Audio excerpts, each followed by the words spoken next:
Okay, so salamat sa aking mga viewers, sa aking mga subscribers. Kung kayo po ay bagong-bago pa lamang sa aking channel, please subscribe.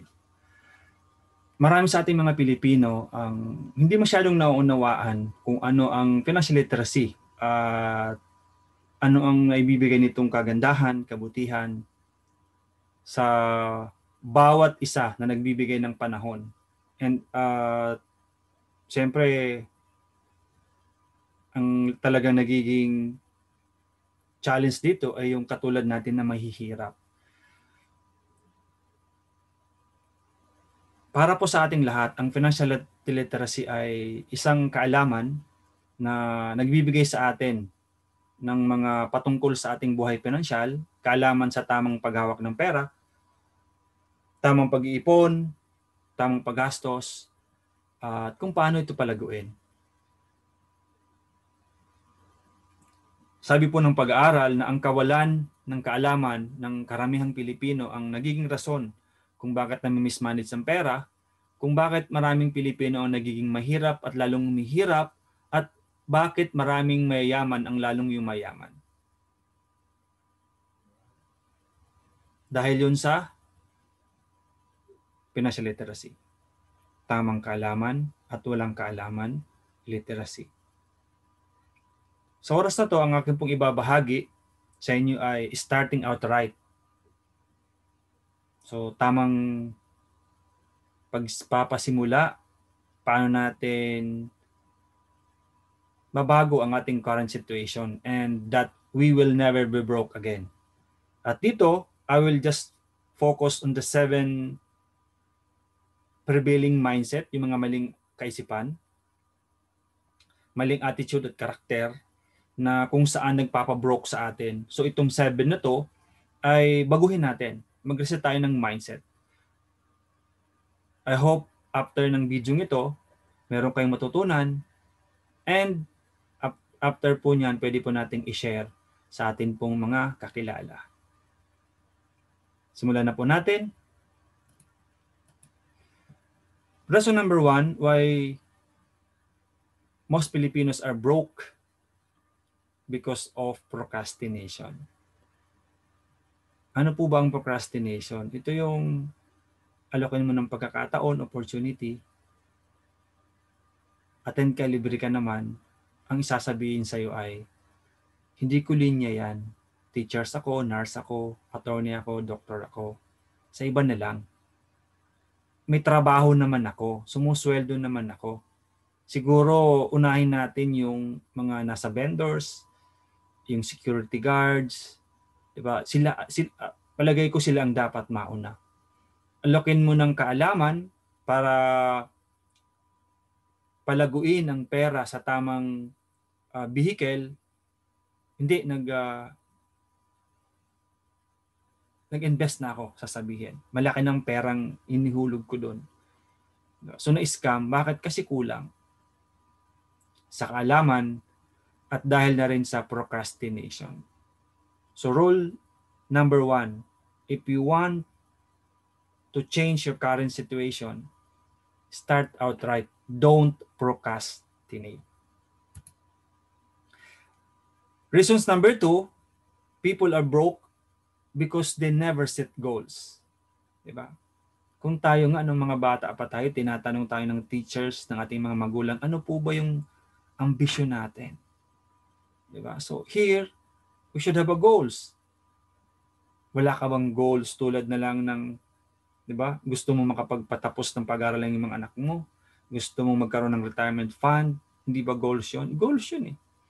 Hindi mo ba pwedeng gawing goals yung bahay mo, bayaran mo ng cash at hindi loan? Right? Mahirap yung walang goals. Kasi kung wala kang goals, wala kang directions. So ang pagsiset ng goals, pwedeng 5 years, 10 years, 15 years. Mas maganda nga kung 20 years o yung tinatawag na long-term goals. Kasi ito yung magbibigay siya ng focus, resiliency sa mga short-term expenses. Di ba? At sinasabi ng mga financial advisor, this is one of the essential part ng isang tao Ang problema, ito rin yung kasama sa ninineglect. Diba? So by having a goals, you will understand either you are near to your goals or going farther. Lumalayo ka sa yung mga goals. Okay. Gusto mong makaalis sa kahirapan? Gusto mong makapagtapos ng anak mo na magkaroon ng tamang kaalaman? Gusto mo rin silang maging matagumpay? Diba? Be the change you want to see in the world. Umpisa natin sa sarili natin. Sabi nga ni Mayor Isko Moreno, di ba? Stop natin sa atin ang paghihirap, yung kahirapan. Huwag na nating ipamana. Be that change that you want to see by your children. Reasons number 3, broke people play blame games. Di ba? Palagi na lang pagsisisi, sisihin ng gobyerno, sisihin ng ibang tao, sisihin ng boss, sisihin ng kumpanya, sisihin ang MMDA, ang circumstances sa buhay, ibang tao basta hindi sarili niya. Di ba? Broke people do not take responsibility for their mistakes. Di ba? Nakaturo sa iba. Kung gagawin mo yan, nakaturo sa kanila ang isa mong daliri, pero nakaturo sa iyo ang 3 daliri. Reasons number 4, broke people never invest for themselves. Ang ginagawa nila, masarap kaya magastos, lalo na pag sale.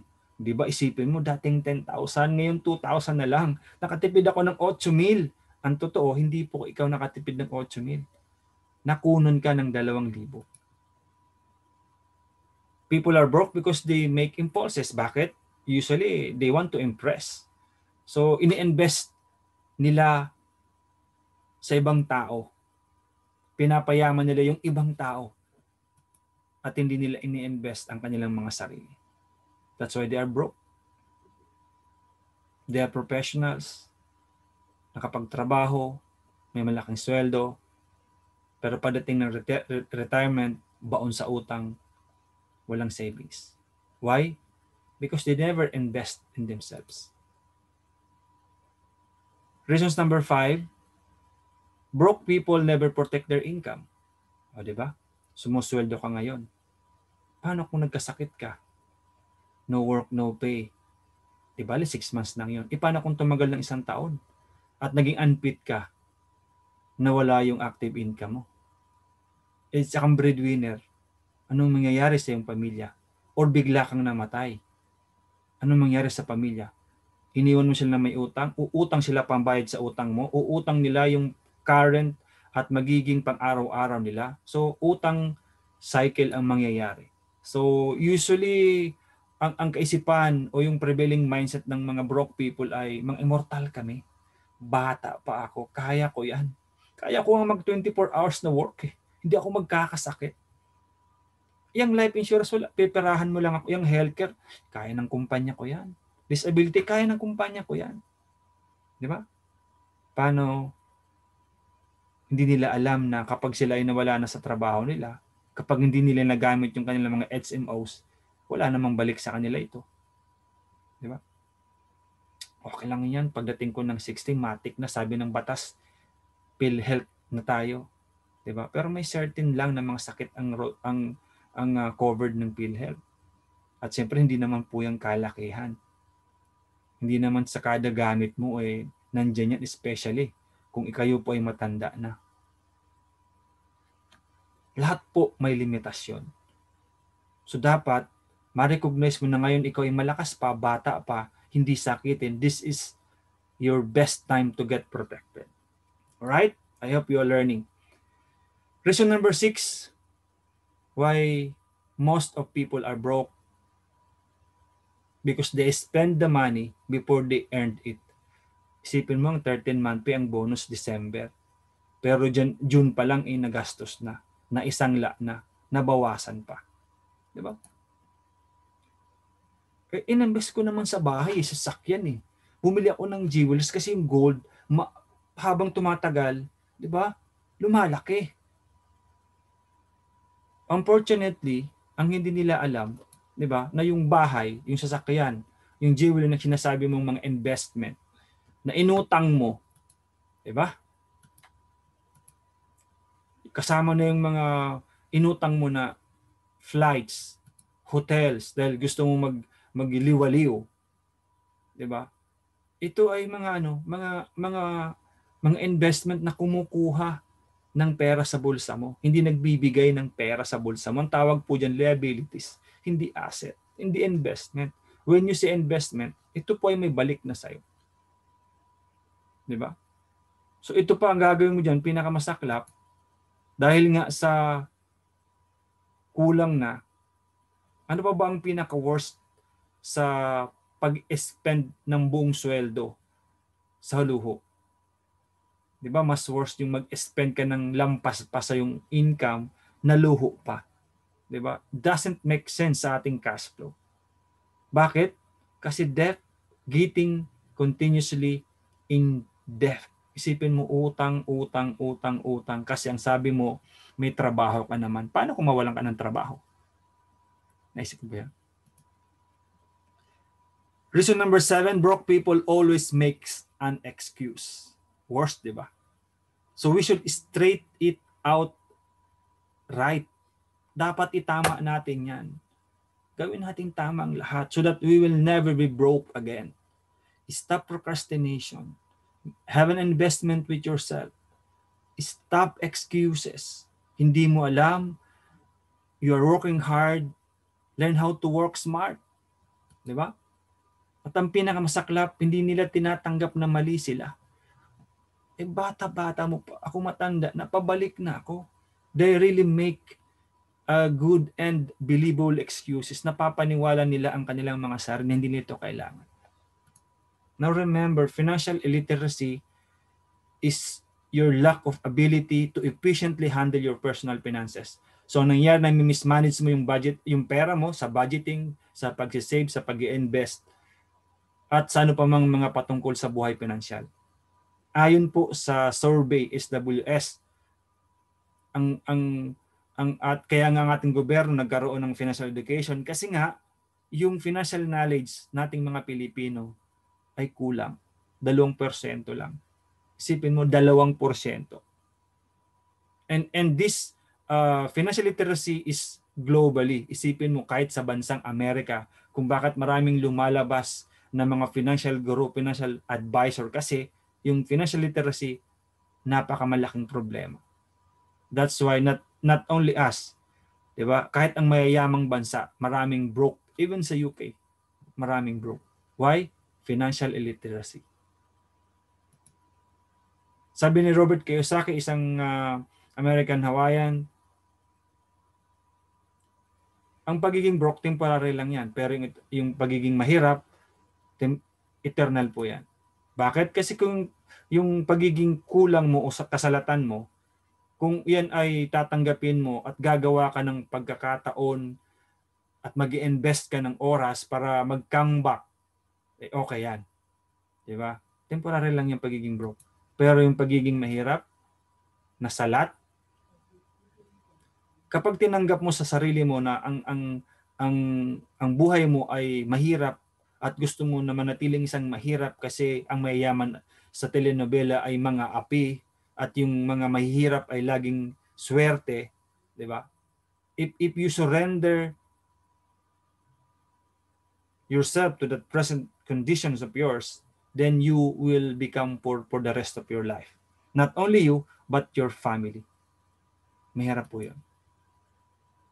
Naghihirap ka, hindi solusyon ang manisi, magturo. Naghihirap ka, hindi solusyon ang mangutang. Okay? Naghihirap ka, hindi solusyon ang huminto at mag-quit. Sabi nga ni Martin Luther King, if you can fly, run. If you cannot run, lakad ka. Kung hindi mo kaya maglakad, gumapang ka. Basta kahit anong mangyari, whatever you do, you should keep on moving. Level up. 'Di ba? Ang hirap naman yung lumakad pabalik. Dapat lumakad pataas. Level up. Keep on moving. So I'm here. I'm Hazel Soneja. I am a nurse by profession, financial literacy advocate and educator. I'm also a financial coach. Kung gusto mong malaman kung paano mag-save, mag-build ng future, hawak mong pera mo, the left side up, that's my number. Down, left side is my number and WhatsApp. Pwede mo akong tawagan, pwede mo akong message. Sa gitna po at sa kanang bahagi, yan po ang aking email ad, hazelms@yahoo.com. Yan din po ang aking Facebook account. Sa baba po ang aking YouTube channel na ngayon ay kayo nanonood. Maraming salamat. Hanggang sa narito ay sinaga nyo pong panoorin ang video nito, and I hope marami kayong natutunan. Even Sensitive Financial Literacy Advocacy, ang purpose po lamang nito, ang platform po lamang ito maghatid ng financial literacy. I hope pinatutunan kayo. Subscribe. Click the bell button para updated kayo. Share nyo na rin para nang sa ganon, marami po tayong maabot sa financial education. Salamat, and I hope see you on my next video.